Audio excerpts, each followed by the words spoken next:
Kaixo Joseba, Lander jurado naiz, Jan Alaiko zukaldaria. Hemengo zaporeak probatu nahi? Aurrera.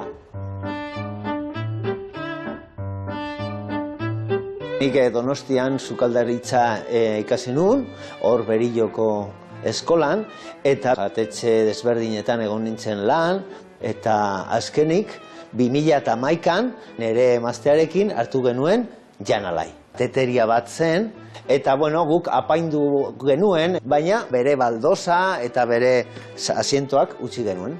Jan Alai jatetxe familiarra da, eta horregatik, atetik sartzen den pertsona guztiak familia bezala hartzen ditugu. Guretzako oso garrantzitsua da hemengo produktuak erabiltzea. Ez daukagu plater izarrarik, hemen jateko esperientzia osoa da, eta eguneroko platerra, eguneroko izarra da. Gaurkoan, egingo ditugu gnocchiak, iriazabal saltza eta gorringoarekin.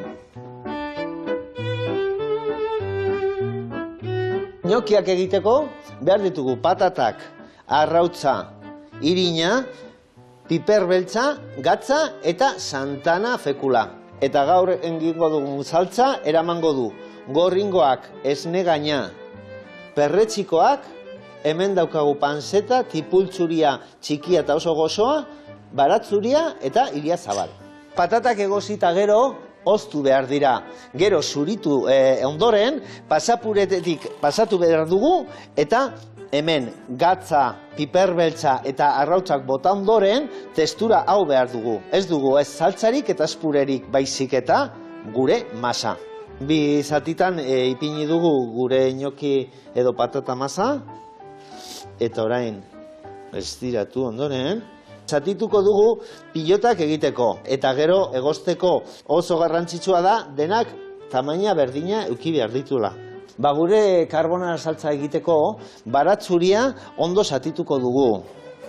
Eta gero tipulina baita ere oso txikia zatituko ditugu.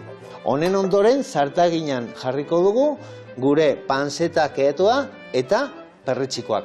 Hemen gure tipulina egosita dagoenean esne gaina botako diogu.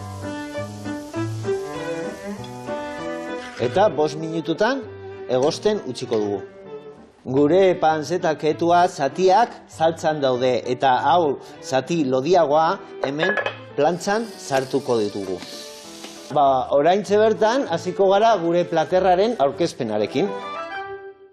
Gure saltza ja erreduzitu da eta orduan oztu ondoren hemen baino marian jarriko dugu. Gorringoak sartzeko. Tenperatura oso premiazkoa da, zeren gorringoak oso azkar kuajatzen dira eta orduan grumo itxusi bat aterako zaiguke. Hau berotzen den bitartean, iriazabal gazta bota behar dugu, zen pizkat birrindu behar da. Eta orain ja, barillakin landu egin behar dugu. Gure ura daukagu oso beroa, eta gnocchiak botatzerakoan beruntz joaten dira. Gero, igotzen direnean, ja beroak daude barrutik eta egositak baitere. Ur guztiak kendu behar diogu, eta gure platerrari ja forma polita eman behar dugu. Hemen, gure platerra bukatuta dirudila, baina oraindik gure lautadako trufarekin toketxoa emango diogu.